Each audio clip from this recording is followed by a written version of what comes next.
I know. So like as an adult too, you have to say that this isn't how it is. Like you don't have to listen to what the media tells you to do. Indeed. But not only that, as parents, we have to make sure our kids know right from wrong, because although they may see it on TV, it's still our responsibility to let them know, okay, just because it says that guys don't bake, that's not necessarily true. You can do this. Right. Most definitely. And the biggest worry about all this is we grew up in fortunate families and we had good parents, but what about those broadband babies that aren't going to be so fortunate? Are they going to be able to learn and be educated that what the media portrays as stereotypes, are they going to be able to look past that and decipher what is real and what is not? Yeah, and that's definitely a question I don't think we'll be able to answer. Honestly, I guess we're just gonna have to wait and see, and hope that they don't turn out that way. Also, too, something else that we need to discuss as well is one of the pretty much the axiom by which media affects us. One of the biggest ones besides the internet is the TV,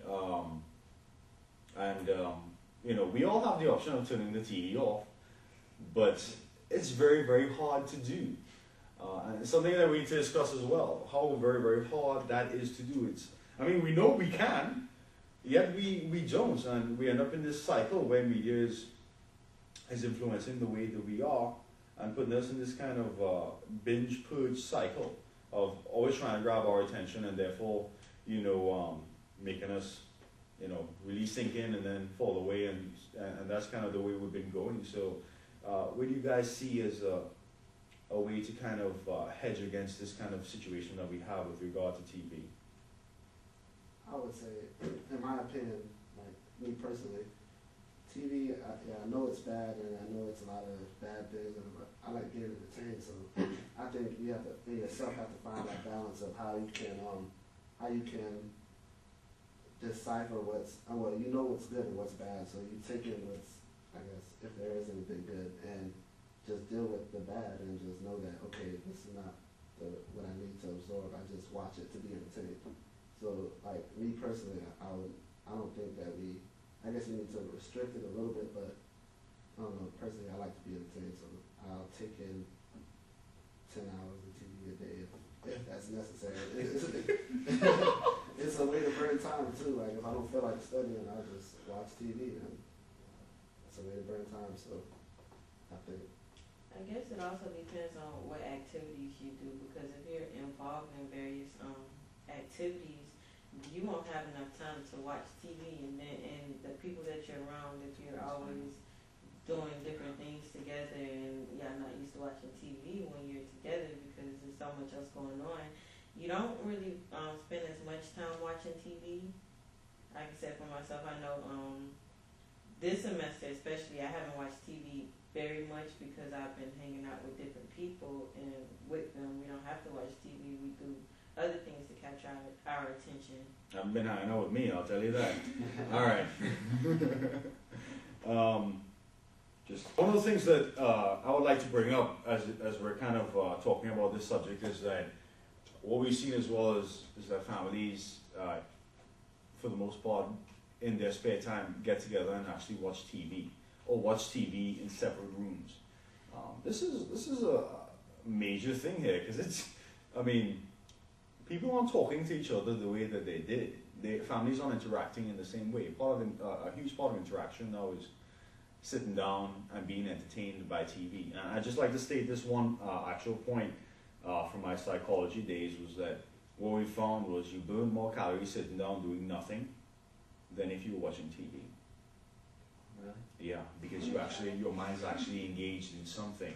Just sitting down there, you're actually going to think about something. Whereas TV, you're thinking about nothing. Yeah, You're a zombie vegetating, pulling information in, regardless of whatever that is. I think that actually may be hurting the major foundation of society in some ways, because if the building block of the foundation of society is a family, and families aren't communicating as a result sometimes of technology, we may have a problem. Right.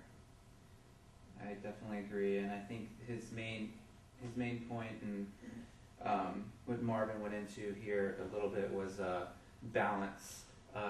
You can definitely balance your life. TV isn't all bad.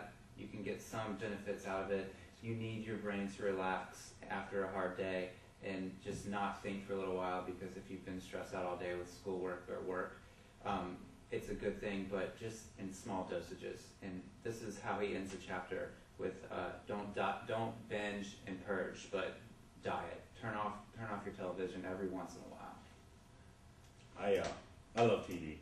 I mean, watching college football, yeah, it's very, very hard. But I mean, we can all admit, I mean, if you watch TV all day, I feel so depressed if I spend just all day sitting on the couch. Yeah. I'm so bored. There's Len, and Len leaving. I feel like literally, I feel worthless. Yeah. But at the same time, it's the most wonderful thing ever. Okay. Moving on. Yeah, I'll take care of it. Alright. Moving on now, I guess we're gonna start our conversation about phoniness.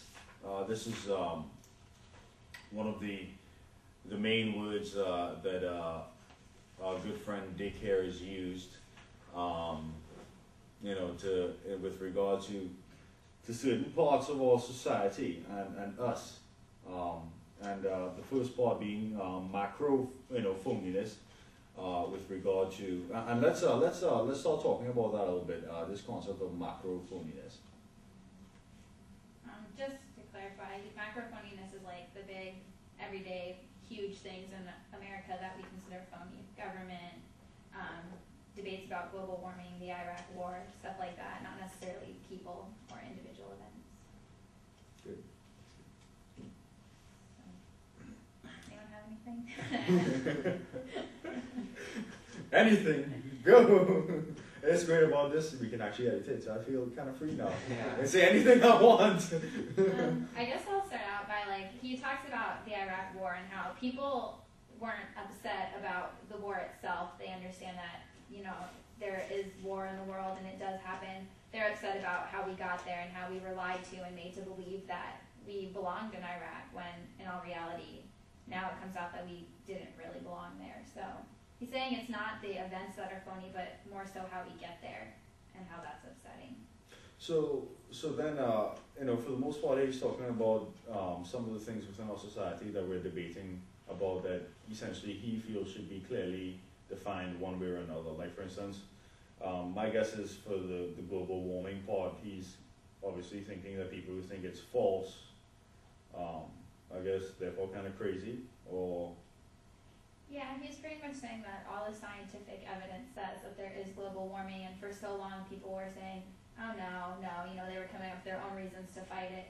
And now that he calls George Bush the global warming denier-in-chief, and says that now that we have said that, okay, there's the scientific fact and more people are believing it, now he's going along with it, but at the same time, nobody's doing anything about it. So yeah, this is definitely interesting. We can be in denial, can't we? If we decide we want to be in denial, we will be in denial regardless of what science tells us. And what's the part where he compares hypocrisy to being phony? To me, what George Bush is doing is being both phony and hypocritical. If he denies global warming's there 1 year and the next year there's so much evidence against him, he jumps to the other side. Which is which? Is he being phony when he's not acknowledging it, and then a hypocrite when he takes the other side? Just being a politician, that would be my guess. Yeah, everything with politics seems to be phony, and I think media plays a big role in that, because back in the day, you didn't have to be shown on a screen 24/7. Nowadays, you have to, you're always on the screen and you're always captured. I know there's a bunch of YouTube videos of Bush messing up his words, they're called Bushisms, and it's just hilarious, but back in the day that kind of stuff wouldn't have happened, and you really have to be a smart person and know what you're talking about in order to get around some of those issues. And he kind of goes into how, I don't remember if it was Al Gore specifically, but somebody was telling us that we should only use a square of toilet paper to save the environment, and then you go to their multi-million-dollar compound that's using, you know, lots of energy and so much waste every day. Wasn't that Sheryl Crow? It was maybe, I don't remember. Somebody, Somebody. yeah. Anyway. But, and then like just how celebrities are like, you need to drive your hybrid car, but then they air condition their mansion. And you need to do this, but then they act completely different. So you can be a hypocrite and be phony all at the same time. Which